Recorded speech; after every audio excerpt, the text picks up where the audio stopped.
you think you know what depression looks like? A person crying, staying in bed all day, talking about sadness. But what if I told you that for many men, depression looks nothing like that? Instead, it shows up as workaholism, anger, risk-taking behavior, or even excessive exercise. According to mental health experts, these masculine expressions of depression often fly under the radar, leaving men suffering alone and undiagnosed. The invisible symptoms, depression's masculine disguise. What if the signs of depression you're looking for in men are completely wrong? We've all seen the commercials. Someone staring forlornly out a window, unable to get out of bed, tears streaming down their face. But when it comes to men, depression often wears an entirely different mask. Traditional depression symptoms like persistent sadness, frequent crying, and social withdrawal rarely match how men actually experience this condition. Instead, what we're seeing is something mental health professionals have begun to recognize as masculine depression, a manifestation shaped by societal expectations that force men to express emotional pain in ways that often go unrecognized. For many men, the first domino to fall isn't sadness, it's irritability and anger. These emotions often take center stage, completely overshadowing the sadness we typically associate with depression. When your buddy snaps at insignificant things or your brother seems constantly on edge, it's easy to chalk it up to him just having a bad day or being naturally short-tempered. What's actually happening could be far more significant.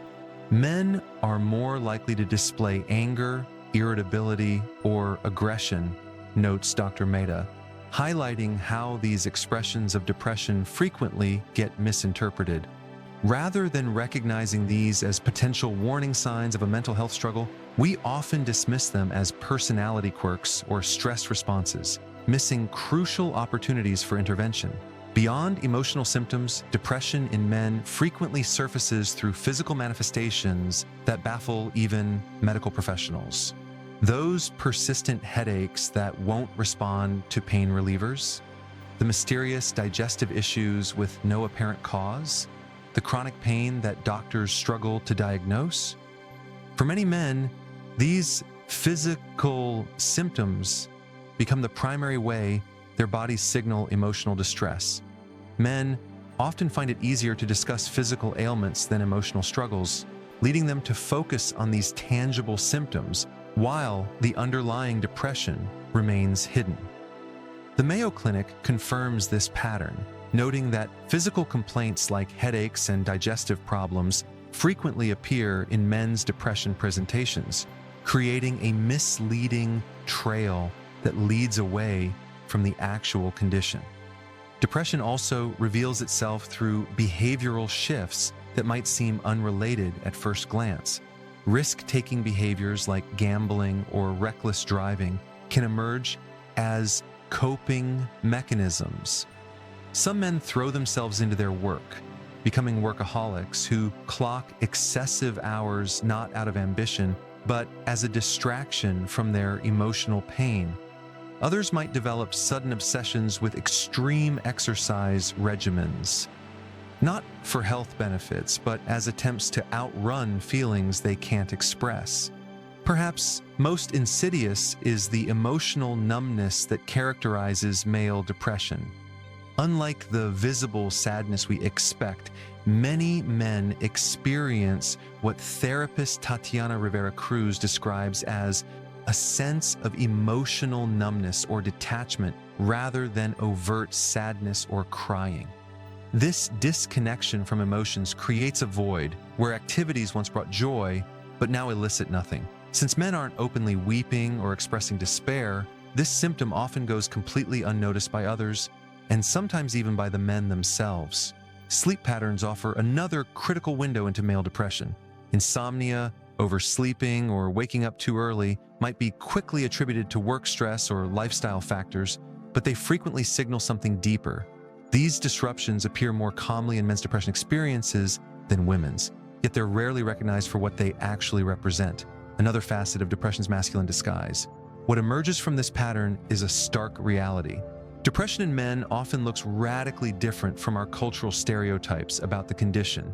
When irritability and anger get mistaken for personality traits rather than symptoms, when physical complaints are treated in isolation from mental health, and when emotional numbness passes as stoicism, we're missing critical opportunities to identify and treat depression before it progresses. The consequences of this misunderstanding are profound. Men suffer longer before receiving help. Treatment gets delayed, conditions worsen, and opportunities for early intervention slip through our fingers simply because we're looking for the wrong signs. How untreated depression escalates in men. Those missed opportunities for early intervention don't just delay treatment. They set off a dangerous chain reaction few people recognize until it's too late.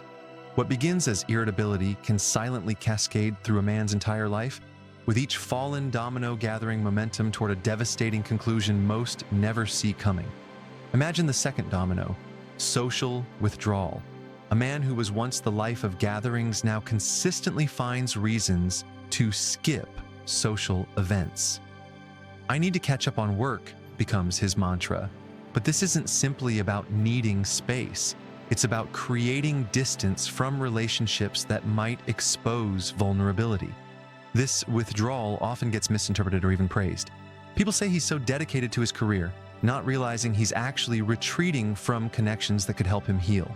This isolation doesn't happen overnight. First, it might be declining the occasional invitation, then it progresses to leaving early from necessary gatherings. Eventually, it becomes total avoidance of social situations. What others see as a personality shift or temporary phase is actually a critical warning sign that depression has tightened its grip. As this seclusion deepens, the third domino falls: relationship strain. Partners watch confused as emotional intimacy evaporates. They might notice their loved one becoming controlling in unexpected ways, struggling with basic communication, or emotionally checking out of the relationship entirely. "He must not love me anymore," a partner might conclude, when in reality, he's fighting an internal battle they can't see. The misinterpretation creates a vicious cycle. His withdrawal causes relationship tension, which worsens his depression, which leads to further withdrawal. Each partner experiencing completely different realities under the same roof. Without intervention, the fourth domino quickly follows: self-medication. The man who used to have a beer with friends may now drink alone at home. What begins as taking the edge off transforms into dependency. Alcohol or drugs provide temporary relief from the emotional pain, creating an illusion of control while actually accelerating the loss of it. This self-medication is particularly dangerous because it masks depression symptoms while simultaneously making them worse. The substances themselves are depressants, yet they're being used to escape depression's grip. A cruel irony that leaves men more deeply entrenched in suffering while appearing to function. Physical health deterioration marks the fifth domino. Beyond the headaches and digestive issues that might have been early signs, more serious health problems emerge. Sleep patterns become severely disrupted. Some men experience dramatic weight changes, either losing interest in food entirely or turning to emotional eating. Immune function weakens, making illness more frequent.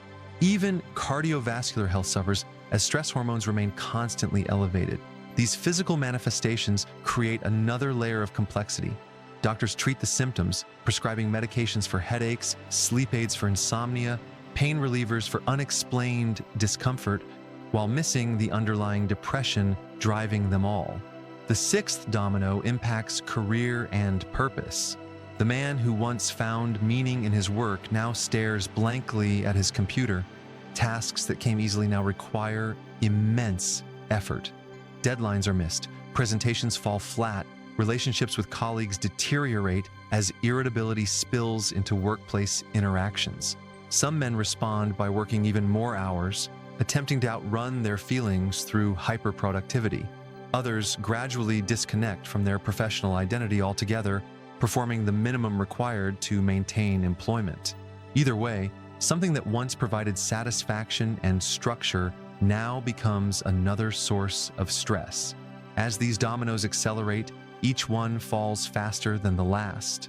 What began as a months-long process now speeds up dramatically.